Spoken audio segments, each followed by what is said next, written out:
थोड़ी ही देर के बाद मोइज़ और हमदान आते हैं और अंदर भागते हैं। एक तरफ उन्हें विजदान नज़र आता है। वो देखते हैं तो उसकी सांसें काफ़ी मध्यम चल रही होती हैं और वो उसे उठाकर एम्बुलेंस में डालते हैं और दोनों जन्नत को ढूंढते हैं। दोनों का बुरा हाल था अपनी बहन की फ़िक्र में। एक जगह उन्हें एक कपड़ा नज़र आता है। वो देखते हैं तो वो जन्नत होती है। उसको उठाकर वो एम्बुलेंस में डालते हैं और घर को आग लगा देते हैं। चंद तल्ख यादें फना कर दी जाएं तो ही अच्छा होता है। ज़िंदगी तेरे तसलसल में हमने वो लोग भी खोए हैं जो सांस की मानंद थे। अस्पताल जाकर उन्हें मालूम होता है कि विजदान की काफ़ी ब्लीडिंग हो चुकी है, जिसकी वजह से खून की कमी हो गई है और काफ़ी स्ट्रेस की वजह से वो बेहोश हो गए हैं और काफ़ी ज़ख्म आए हैं जो काफ़ी नुकसानदेह भी हैं। अब बस दुआ करें। और दूसरी तरफ जन्नत को तो ऑपरेशन थिएटर में ले जाया जाता है और काफ़ी देर बाद डॉक्टर बाहर आकर कहती है कि गोली दिल के करीब लगी है, खून भी बहुत बह गया है, हमने अपनी तरफ से पूरी कोशिश की है, अगले 24 घंटे काफ़ी मुश्किल हैं, दुआ करें। ये अचानक ही उनकी ज़िंदगी में क्या हो गया था। पल भर में उनकी हालत गैर हो गई थी। अब जाकर तो परेशानियां इख्तिताम पजीर हुई थीं। रात को विजदान को होश आता है तो उसे सब कुछ याद आता है और ख़ुद को किसी गैर शनासा जगह पाकर हैरान होता है। तभी हमदान अंदर आता है और डॉक्टर को बुलाकर लाता है। डॉक्टर आकर चेक करके इंजेक्शन लगा देते हैं और अब वो चंद घंटे बेहोश रहेगा। तभी विजदान के कानों में हाशिम की आवाज़ गूंजती है और उसे महसूस होता है कि कोई उसकी ज़िंदगी छीन रहा है, मगर कोई उसकी मदद नहीं करता, कोई उसकी सांसें बंद कर रहा है। तभी उसे जन्नत याद आती है और चीख मारकर वो फौरन उठ जाता है और मोइज़ को पागलों की तरह पुकारता है। मोइज़ अंदर आता है और वो झट ही जन्नत का पूछता है कि किधर है, मगर मोइज़ चुप रहता है। विजदान चीखता है और बोलता है, खुदारा ऐसा ना करो, बोलो कहाँ है, मेरी सांसें बंद हो रही हैं, बताओ कहाँ है। मोइज़ बताता है कि इमरजेंसी में है और विजदान वहां जाता है और आंसू ज़ारो कतार बह रहे होते हैं और वो अंदर झांकता है और बिल्कुल ही अजीब सी जन्नत उसको लगती है। जिंदगी सी भरपूर मुस्कुराहट आज नहीं होती। जिंदगी की चमक से भरपूर आंखें बंद थीं। वो मौत और जिंदगी के दरमियान लड़ रही थी। वो अब और किसी को खोने की इस्तिताअत नहीं रखता था। वो तो मानो फना ही हो गया था। उसकी मासूम सी जानम का वजूद अंदर जकड़ा होता है। वो लड़की जो एक सुई से डरती थी, आज इतनी सिरंजें लगी हैं और वो बिल्कुल भी हिल नहीं रही, ना डर रही है। वो जिंदगी और मौत की बाजी लड़ रही थी और वो अपनी आखिरी सांसें गिन रही थी। वो बाहर जमीन पर आहिस्ता बैठ रहा होता है। वो फना हो रहा होता है, उसका वजूद खत्म हो रहा था। वो सिसक रहा था और वो उठकर अपने रब के हुजूर सजदा रेज होता है और दुआ के लिए हाथ उठाता है, मगर अल्फाज अदा नहीं होते। वो बस ज़ारो कतार रो रहा था और आखिर बोलता है कि अल्लाह, आप जानते हैं कि मैं बहुत कमज़ोर हूँ। अल्लाह, दुनिया को जो दिखाई देना और असल में फ़र्क होता है। दुनिया को मैं एक वजीह शख्स दिखाई देता हूँ, मगर अंदर से मैं कितना कमज़ोर हूँ ये आप जानते हैं। अल्लाह, आप जानते हैं कि मैंने अपना असल 2 लोगों के सामने जाहिर किया है। एक अंदर मौत से लड़ रहा है और दूसरे आप। अल्लाह, उसकी ज़िंदगी बख्श दे। मेरे रब, मुझे मेरा सहारा वापस कर दे। मैं टूट गया हूँ, मेरी दुआओं पर कुन फरमा दे। फिर वो अपने एसाब बेहाल करके डॉक्टर से तमाम तर बात पूछता है और इजाज़त तलब करके अंदर जाता है और वो नज़र झुकाए बैठ जाता है। उसमें हिम्मत नहीं होती कि नज़र उठाकर देख सके। यार, लौट आ, तेरी मुस्कुराहट को निगाहें तरस गई हैं। फिर निगाहें उठाकर देखता है और उसके आंसू बहने लगते हैं और उसका हाथ पकड़कर अपने लब को लगाता है और फूट फूट कर रोना शुरू कर देता है।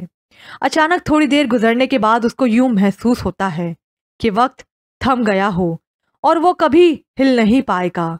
वो पत्थर का बन जाता है क्योंकि उसको यूं महसूस होता है कि जन्नत ने हरकत की है। हाँ, उसके रब ने उसकी दुआ सुन ली थी। वो जानम को नहीं खो रहा था, वो जिंदा थी। अब वो डॉक्टर को दीवानावार पुकारता है और डॉक्टर आकर चेक करके बताते हैं कि परेशानी की बात नहीं है, वो अब खतरे से बाहर है और थोड़ी देर में होश आ जाएगा। और विजदान साहब, अब आप भी इंजेक्शन लगवा लें, आप ठीक नहीं हुए अभी, और थोड़ा आराम कर लें। और विजदान मुस्कुराता उनके साथ चला जाता है। थोड़ी देर बाद जन्नत को होश आ जाता है और वो होश में आते ही ये पुकारती है कि विजदान, वो जख्मी है, वो रो रहा है, मुझे पुकार रहा है। मेरा विजदान, मुझे उससे बात करनी है, वो बोल नहीं रहा, मैं उसे दोबारा नहीं खो सकती। मोइज और हमदान उसे संभालते हैं कि विजदान ठीक है, मगर वो भी जन्नत थी, कब किसकी सुनती थी। तभी विजदान मुस्कुराता हुआ अंदर दाखिल होता है और फिर आकर जन्नत के पास बैठ जाता है और मुइज और हमदान बाहर निकल जाते हैं। और विजदान अपनी जानम को देखता है और कहता है कि ऐसे कौन करता है यार, अगर मैं मर जाता। मैं तुम्हें अब अकेला नहीं छोड़ूंगा, मगर ऐसी तंग ना बनो, मगर ऐसे तंग ना करना, वरना मैं मर जाऊंगा। और जन्नत तो रोना शुरू हो जाती है कि वो विजदान को मरा हुआ कैसे तसव्वुर कर सकती थी, क्योंकि वो दुआ करती थी कि उसके हिस्से की जिंदगी भी विजदान को लग जाए। वो उसे आयतुल कुर्सी के विर्द में रखती थी और वो उसकी जिंदगी की तमाम तर मुश्किलात के हल की खातिर दुआ मांगती थी। वो ऐसा ख्वाब में भी नहीं सोच सकती थी।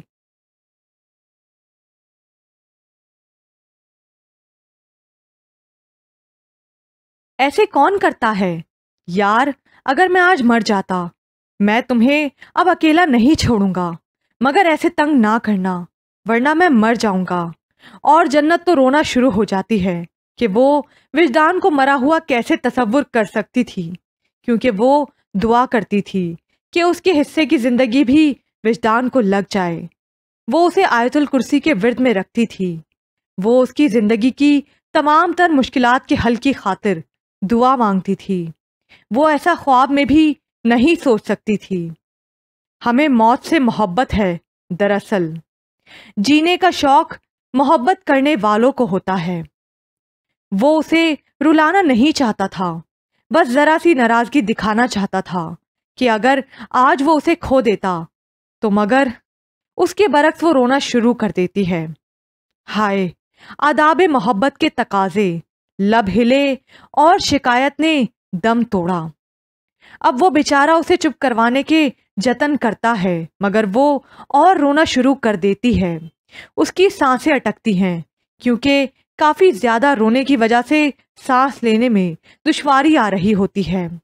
उससे सांस मुश्किल से ली जा रही थी और विजदान डर जाता है और वो उसे जोर से खुद में भींच लेता है और उसका सर थपकता है और प्यार से उसके बाल सहलाता है। और थोड़ी देर बाद विजदान को महसूस होता है कि जन्नत सो गई है और वो उसे लिटाता है और डॉक्टर को बुलाकर लाता है। डॉक्टर कहते हैं कि इनका ब्लड प्रेशर लो है, इन्हें अभी आराम करने दें।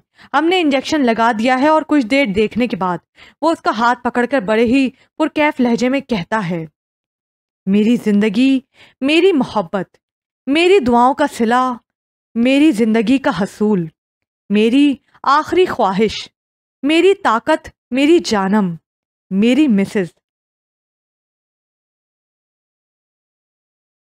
देखो यार, मुझे नहीं मालूम तुम मेरी बात सुन भी रही हो या नहीं, पर यार आज मैं थक गया हूँ दूरी सहते सहते। हर रोज खुद से एक नई जंग लड़ता हूँ। मैं ये जुदाई, हिजर की रमज नहीं सह पा रहा। मैंने तुम्हारे घर वालों से बात कर ली है। बस एक बार तुम ठीक हो जाओ तो 1 महीने में तुम्हारी रुखसती है और शादी के तमाम फराइज अंजाम दे दिए जाएंगे। और अब वादा है, आइंदा तुम्हारी आंखों में आंसू नहीं आएंगे। अब मुस्कुरा दो। ये सुनने के बाद एक जानदार मुस्कुराहट जन्नत के लबों का अहाता करती है और विजदान तो खो ही गया था और चंद लम्हात बाद उठकर अपना लम्स उसके रुखसार पर छोड़कर चला जाता है। 1 महीने बाद आज जन्नत की तबीयत ठीक थी और इस तमाम अरसे में विजदान मजबूत सरमाए के बतौर पेश आया था। इस अरसे में उनकी मोहब्बत में जरा भी कमी ना आई थी। इस सब में आखिर वो दिन करीब आ ही गया था जब दोनों की मोहब्बत को तकमील मिलनी थी। वो बात यह है कि सच्ची मोहब्बत को तकमील मिल जाती है। अब 1 हफ्ते के लिए जन्नत और विजदान को अलग कर दिया जाता है। दोनों का आपस में कोई राब्ता ना था क्योंकि मानना था कि इस तरह दुल्हन पर हुस्न टूट कर बरसता है। जन्नत तो फिर भी ठीक थी मगर विजदान का तो मानो वक्त थम गया था। वो जन्नत को देखने का मुंतजिर था और हमदान और मुइज़ ऐसा होना नहीं चाहते थे। इंतजार यार में जो मज़ा है वो दीदार यार में कहाँ। विजदान हर पल इसी आस में रहता था कि जानम का दीदार कर सके मगर हमदान और मुइज़ हर बार कबाब में हड्डी का काम करते थे जिसकी वजह से काफ़ी दुआएं उन्हें मिलती थीं। जैसे पहले ही दोनों का निकाह कर चुके थे तो तमाम तर रसूमात इकट्ठी होनी थीं। हल्दी का फंक्शन, आज उनका हल्दी का फंक्शन था और सबकी ड्रेसिंग स्कीम ऑरेंज थी। अब सभी फ्रॉक और शलवार कमीज में मलबूस होते हैं। यहाँ बस एक चीज अजीब थी, जन्नत की ड्रेसिंग उसे जब मालूम हुआ उसने फ्रॉक पहनी है तो उसने घर आसमान पर उठा लिया था कि मैंने जिंदगी में कभी इतनी भारी ड्रेस नहीं पहनी थी, ये सब मैं नहीं पहनने वाली। अब जाहिर है बेटी रुखसत हो रही हो तो माँ बार बार टोकती अच्छी नहीं लगती। जन्नत जब हॉल में कदम रखती है तो विजदान जन्नत को देखकर कहका लगाता है और मजाल है जो जन्नत जरा गड़बड़ाई हो वो आके स्टेज पर बैठ जाती है और दूसरी जानिब सभी हंस हंस कर लोटपोट होते हैं। अब सबको चुप करवा के फंक्शन शुरू किया जाता है और फिर विजदान पास बैठी जन्नत को देखता है जो कि ऑरेंज जीन्स और शर्ट में मलबूस होती है और ऊपर जैकेट पहनी थी जिसके पीछे जन्नत लिखा था। उसका चेहरा मेकअप से पाक होता है और पोनीटेल की होती है जबकि उसके बरक्स विजदान ने शलवार कुर्ता पहना होता है। बिलाशुबा दोनों हसीन थे। जन्नत ने शूज पहने होते हैं जबकि विजदान ने पिशावरी चप्पल पहनी होती है। पास से गुजरते मोइज शरारती अंदाज में बोलता है कि पहली बार देखा है कि मगरिबी लड़की ने मशरिकी कपड़े पहने थे जबकि मशरिकी लड़के ने मगरिबी कपड़े पहने थे। और विजदान का कहका निकलता है और जन्नत को कहाँ शर्म आनी थी और वो भी जन्नत की जानिब देखता हुआ कहता है कि मेरी जानम आज परी लग रही है और मेरी जान मुस्कुरा दो। और जन्नत मुस्कुरा देती है। वो उसकी मुस्कुराहट में खो जाता है और ये मंजर कैमरे में कैप्चर हो जाता है। नजर नजर का फर्क होता है वरना महबूब जिसका भी हो कमाल होता है। संगीत वाले दिन, आज उनका संगीत था। सब तैयारियों में मसरूफ थे जबकि जन्नत को कब से हमदान उठाने की तरकीब कर रहा था मगर वो उठने का नाम नहीं ले रही थी, जैसे मुर्दों से रेस लगाकर सोई हो। और फिर वो एक तरकीब लगाता है और कुछ करता यूं है कि अलार्म लगाकर मोबाइल उसके कान के करीब रख देता है और फिर वो अचानक ही उठ जाती है तो हमदान उसे तैयार होने की तलकीन करता है और शुक्र का सांस लेता है। और जन्नत अपने बिस्तर को अलविदाई नजरों से देखती है और फिर वॉशरूम में घुस जाती है कि कुछ वक्त बाद फंक्शन का आगाज होता है। आज ड्रेस स्कीम ब्लू थी। विजदान ने ब्लू पैंट और वाइट शर्ट पहनी होती है जबकि जन्नत ने ब्लू जीन्स और साथ ही साथ लॉन्ग ब्लू शर्ट पहनी होती है और बाल खोले होते हैं। दोनों ने आज शूज पहने थे। आज जन्नत ने मेकअप के नाम पर काजल लगाया होता है। एक दफा उठने वाली नजर चंद लम्हात को ठहर जाती है। बिलाशुबा वो खूबसूरती की मिसाल आप थे। सबकी परफॉर्मेंस के बाद जन्नत और विजदान की परफॉर्मेंस थी। विजदान जन्नत का हाथ पकड़े स्टेज पर आता है और तभी लाइट बंद होती है और उनका डांस शुरू होता है। पहले जन्नत डांस शुरू करती है। मैनू लहंगा ले दे महंगा जा मरजानिया, इन्ने पैसे दस्तू कित्थे लेके जानिया, इको हील दे नाल मैं कढ़ियाए एक साल वे, मैनू कढ़े ते ले जाया कर शॉपिंग मॉल वे। मेरे नाल दियां सब पॉलर सजदियां रहन दियां, हाईलाइट्स करा दे मेरे काले वाल वे। कित्थों सजा तेरे लई सारे सूट पुरानियां, मैनू लहंगा ले दे महंगा जा मर जानिया।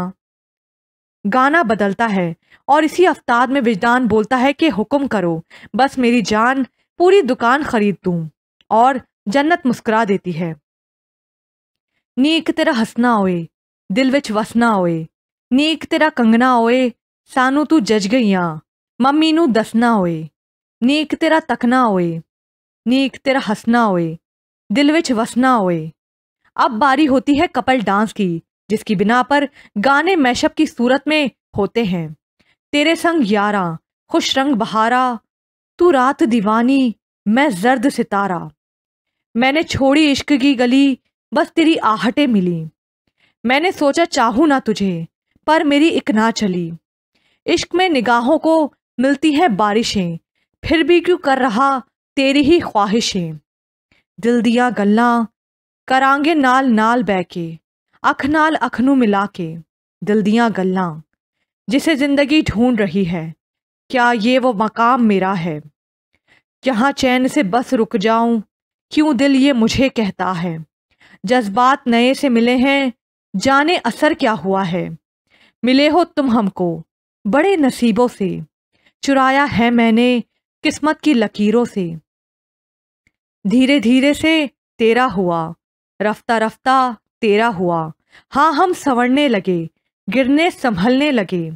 जब से है जाना तुझे, तेरी ओर चलने लगे। पहचानते ही नहीं लोग अब तन्हा मुझे, मेरी निगाहों में है ढूंढते वो तुझे। माहिया तू वादा कर के दे देर ना जावेंगा, तू मेरे बाजो कित्ते होर ना लावेंगा। मैं तेरी हो गई आ। और शहर टूटता है और फिर वो स्टेज से नीचे आ जाते हैं। मेहंदी का फंक्शन। अब एक दिन के वक्फे के बाद उनकी बारात थी। आज मेहंदी का फंक्शन था। सबकी ड्रेस स्कीम वाइट और ग्रीन थी। सबने लहंगे पहने थे और लड़कों ने शलवार कमीज के साथ चुनरी भी पहनी थी। विजदान ने आज वाइट शलवार कमीज पहनी थी और साथ ही साथ ग्रीन वेस्ट कोट पहनी थी, जबकि मद्दे मुकाबिल जन्नत ने वाइट टाइट्स और साथ ग्रीन कुर्ता पहना था और बाल खोले थे। सारी दुनिया माशाल्लाह बोलेगी जब चलेगी तू मेरे हाथ थाम कर। फंक्शन के इख्तिताम के बाद हर कोई अपने कमरे में चला जाता है। अगली सुबह कल बारात थी। हर कोई तैयारियों में मशगूल था और सबसे ज्यादा अजीब बात थी कि हर कोई खुश भी था और दुखी भी। हर कोई एक दूसरे से नजर छुपाकर रो रहा था। आखिर जन्नत ने उनके साथ वक्त गुजारा था, उसका हंसना रोना गूंजा था वहां। और साथ ही साथ वो जान थी दोनों भाइयों की, और साथ ही साथ माँ बाप की इकलौती बेटी थी, वो भी शहजादी बनाकर रखा था। वैसे भी बेटियां खूबसूरत सी नेमत हैं। अब भी सभी अफसरदा थे, मगर अब वो रोना नहीं चाहते थे। दोनों की मोहब्बत वो जानते थे। उन्होंने दोनों की शिद्दत देखी थी एक दूसरे की खातिर, तो वो पुरसुकून थे और वक्त के बाद आदत हो जानी थी। दोनों भाइयों की भी शादी कर देनी थी 1 साल तक, और दूसरी जानिब विजदान की खुशी की इंतहा ना थी। आखिरकार उसकी जानम ने कल को उसका हो जाना था। रात को सब सो गए थे। आखिर को सुबह सबने जल्दी उठना था, मगर जन्नत को नींद नहीं आ रही थी, तो वो कभी मोबाइल देखती या फिर उठकर घूमती थी। अब चंद लम्हात के बाद उसने छत पर जाकर खुली हवा में घूमने का सोचा। अभी वो ऊपर जा ही रही थी कि अचानक किसी ने रुमाल से उसको बेहोश कर दिया और वो वहीं उसकी बाहों में झूल गई। आखिर को वो भी लड़की थी, चाहे कितनी ताकतवर बने तो कमजोर हो ही जाती है कभी कभी। और वैसे भी ये सब काफी जल्दी हुआ था कि उसको संभलने का मौका ना मिला था। ना दिल होता, ना दिल रोता, ना दिल दिल से जुदा होता, ना तुम इतनी हसीन होती कि दिल तुम पे फिदा होता। जब उसे होश आया था तो वो एक अंधेरे कमरे में थी और उसके सामने कोई पुश्त किए बैठा था। कमरा अंधेरे में डूबा हुआ था और वो उसे साफ नहीं देख पा रही थी। वो डरी तो नहीं थी, मगर सोच रही थी कि ये कौन है। अचानक ही वो शख्स उठकर उसकी तरफ आता है और बिल्कुल करीब पहुंचकर सरगोशी नम आवाज में बोलता है, सरप्राइज। ये आवाज वो करोड़ों में पहचान सकती थी। अब लाइट ऑन होती है और पूरा कमरा रोशनी में डूब गया था और हर तरफ जन्नत की तस्वीरें लगी हुई थीं। कभी वो सोई हुई थी, कभी मुस्कुरा रही थी और साथ ही साथ एक नफूस भी था। विजदान कभी उसका हाथ पकड़े, कभी उसके लब जन्नत के रुखसार पर थे, कभी जन्नत का सर उसके कंधे पर था और यूनी की भी कई तस्वीर थीं और प्लेन की भी। अब पीछे विजदान नमूदार होता है और मुस्कुराहट लबों का अहाता किए हुई थी और उसके हाथ में केक था और सामने टेबल पर रखकर सरगोशी नुमा आवाज में बोलता है कि my love, my wifey, this is for you. I decided to give you a surprise for the last time before रुखसती। और जन्नत के रुखसार पर अपना लम्स छोड़ता है और जन्नत को तो ये सब कुछ ख्वाब महसूस होता है और विजदान कहता है कि केक काट लो। और फिर दोनों केक काटते हैं और ऊपर से गुब्बारे नीचे आते हैं जो कि छुपे होते हैं। और फिर विजदान कहता है कि इनको फाड़ो, इनके अंदर तुम्हारे लिए कुछ है। जन्नत मुस्कुराती है और आगे बढ़कर देखती है और एक गुब्बारा फाड़ती है, उसमें से उसके लिए डायमंड की रिंग होती है। अब दूसरी जानिब जाती है और वो फाड़ती है, उसमें से ब्रेसलेट निकलती है, उसमें W और J लिखा होता है और एक गुब्बारे में रशिया की टिकट निकलती है। एक में से लॉकेट निकलता है जिसमें दोनों की तस्वीर लगी होती है और एक फिर पायल एक में से और एक में से पायल निकलती है और एक में से मेमोरी कार्ड निकलता है। उसे मोबाइल में डालती है, उसमें एक वीडियो होती है जिसको वो देखती है जो कि तमाम कोरिया की तफरीह की होती हैं। अब जन्नत मुस्कुराती है और विजदान को तो सबसे मोतबर होती है। अब जन्नत कहती है, thank you so much my love, I wanted to be your wifey in this world and also after this world, I love you so much. Wijdan जवाब देता है कि आई लव यू टू और फिर दोनों अपने कमरों में वापस आ जाते हैं। और ये रात उनकी जुदाई की आखिरी रात होती है। कल उनकी मोहब्बत को तकमील मिलनी थी, दोनों का हिजर फिराक में तब्दील हो जाना था। एक दफा शादी हो जाए फिर, मैं तेरा तकिया तू मेरी रजाई। बारात वाला दिन, आज बारात वाला दिन था। हर कोई खुश था और साथ ही साथ मसरूफ भी था, मगर जन्नत अभी भी सोई हुई थी कि मोइज और हमदान ने आकर काफी मुश्किल से उसे जगाया कि तैयार हो जाओ, आज तुम्हारी रुखसती है। जब जन्नत उठती है तो उसकी नजर मोइज और हमदान के चेहरे पर पड़ती है तो वो ठिठक ही गई थी कि रो रो कर दोनों की आंखें सूजी हुई थीं। जन्नत के दिल को कुछ हुआ था तो उसने उठकर उन्हें गले लगाते हुए कहा कि मेरे शहजादों, उठ ही जाओ, ऐसे तो ना रो यार, मैं कौन सा दूसरे मुल्क जा रही हूँ। मामा पापा ने विजदान को मना लिया है, अब वो इधर ही ऊपर वाले फ्लोर में रहेगा, मैं बस नीचे से ऊपर ही रुखसत हो जाऊंगी। अब मोइज और हमदान दोनों मुस्कुराते हैं और शरारती अंदाज में बोलते हैं कि बहन, तू ताउमर हमारे सर पर ही सवार रहेगी। और अब वो मुस्कुराते हैं और जन्नत वॉशरूम में घुस जाती है। आज वक्त बदल जाना था, हालात बदल जाते, एहसासात बदल जाते, तसव्वुरात बदल जाते थे। बस चंद लम्हात दूर था उसकी नई जिंदगी का सफर। रुखसती होते ही लड़की का घर बदल जाता है, ख्यालात घर वाले तब्दील हो जाते हैं, बेटी से बीवी का सफर, जिंदगी का तरीका बदल जाता है। हमें तुमसे निकाह इश्क कबूल है, कबूल है, कबूल है। उसके बारात, उस वक्त बारात होती है तो सब हॉल में पहुंच जाते हैं। आज ड्रेसिंग स्कीम सबकी चेंज होती है। आज पार्लर में भाइयों की दौड़ लगी होती है, कभी किसी को लेने जाओ तो कभी किसी को लेने, बस जन्नत रह जाती है। बारात आती है, सब बारात का इस्तकबाल करते हैं।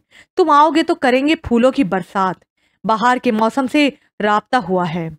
दूसरी तरफ विजदान का ख्याल होता है कि काश आज जन्नत मशरिकी लिबास पहने, मगर फिर वो झटक देता है अपने ख्यालात को कि उसने जन्नत की रूह से मोहब्बत की थी, वो जैसी थी उसे वैसे ही कबूल थी, उसे तब्दीली नहीं चाहिए थी उसमें।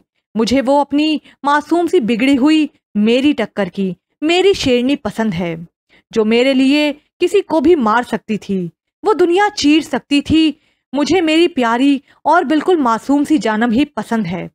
काफी वक्त गुजरने के बाद जन्नत हॉल में दाखिल होती है और तमाम लोग मबहूत हो जाते हैं क्योंकि वो आसमान से उतरी परी की मानिंद लग रही होती है।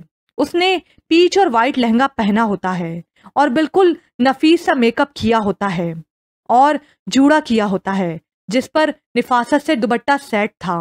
विजदान तो बिल्कुल खो जाता है क्योंकि जन्नत ने कभी ऐसी ड्रेसिंग नहीं की थी। उसकी ख्वाहिश भी पूरी हो जाती है और विजदान ने कोट पैंट पहना था पीच कलर का और दोनों लग भी खूबसूरत रहे थे। वो जन्नत का हाथ थामकर उसे स्टेज पर लाता है और साथ ही सरगोशी करता है कि अब ये थामा हुआ हाथ कभी नहीं छोड़ूंगा और हर मुश्किल में तुम मुझे अपना हिमायती पाओगी और अब हमें मौत ही बस जुदा कर सकती है।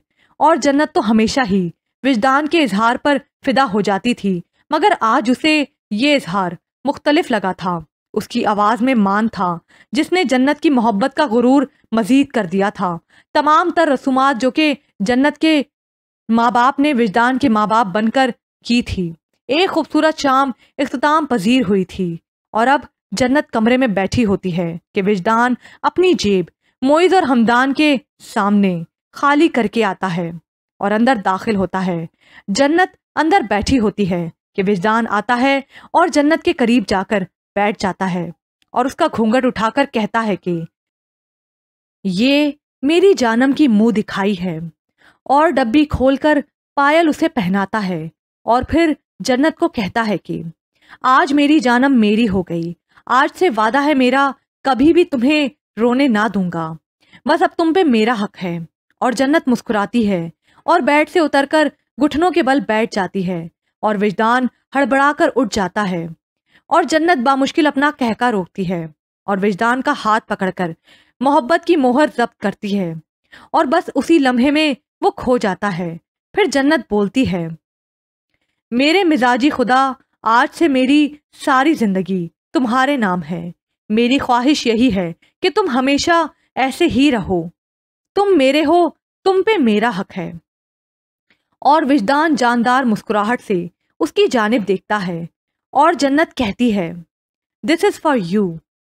तेरे कंधे पर सर रखकर रोना चाहती हूँ। मेरी सादगी देख मैं क्या चाहती हूँ। तेरी बाहों में जिंदगी के कुछ पल जीना चाहती हूँ। मेरी सादगी देख मैं क्या चाहती हूँ। तेरी आंखों में अपना अक्स देखना चाहती हूँ। मेरी सादगी देख मैं क्या चाहती हूँ। तेरे चेहरे की मुस्कान का सबब बनना चाहती हूँ। मेरी सादगी देख मैं क्या चाहती हूँ। तेरा हाथ अपने हाथ में देखना चाहती हूँ। मेरी सादगी देख मैं क्या चाहती हूँ। तेरे हिजर को वसल में तब्दील करना चाहती हूँ। मेरी सादगी देख मैं क्या चाहती हूँ। तेरी सुबह का पहला ख्याल बनना चाहती हूँ। मेरी सादगी देख मैं क्या चाहती हूँ। जिंदगी के हसीन लम्हात तेरे संग देखना चाहती हूँ। मेरी सादगी देख मैं क्या चाहती हूँ। तेरे सीने पे सर रखकर सोना चाहती हूँ। तेरी धड़कनों में अपना नाम सुनना चाहती हूँ। मेरी सादगी देख मैं क्या चाहती हूँ। तेरे सारे दुखों दर्द खुद में समेटना चाहती हूँ। मेरी सादगी देख मैं क्या चाहती हूँ। तेरे लम्स को ताउम्र महसूस करना चाहती हूँ। मेरी सादगी देख मैं क्या चाहती हूँ। तेरे आंसू खुद में समेटना चाहती हूँ। मेरी सादगी देख मैं क्या चाहती हूँ। जिंदगी का इख्तिताम तेरी बाहों में चाहती हूँ। मेरी सादगी देख मैं क्या चाहती हूँ। इतना सादा इजहार तो ये सुनकर वो फिदा ही हो गया था। वो ये जरूर जानता था कि जानम हमेशा उसकी सोच के बरक्स ही निकलती है। अब वो उसको कंधों से उठाकर अपने गले लगा लेता है और आज दोनों की मोहब्बत कामिल हो गई थी। आज के बाद उन्होंने साथ ही रहना था, हर खुशी का वक्त गुजारना था और आज उन दोनों की मोहब्बत को मंजिल हासिल हो गई थी और आज जमीन पर दोनों का मिलन था और आसमान हर माह कामिल मुकम्मल हो गया था। ना तुम्हें होश रहे ना मुझे होश रहे, इस कदर टूट कर चाहो कि पागल कर दो मुझे।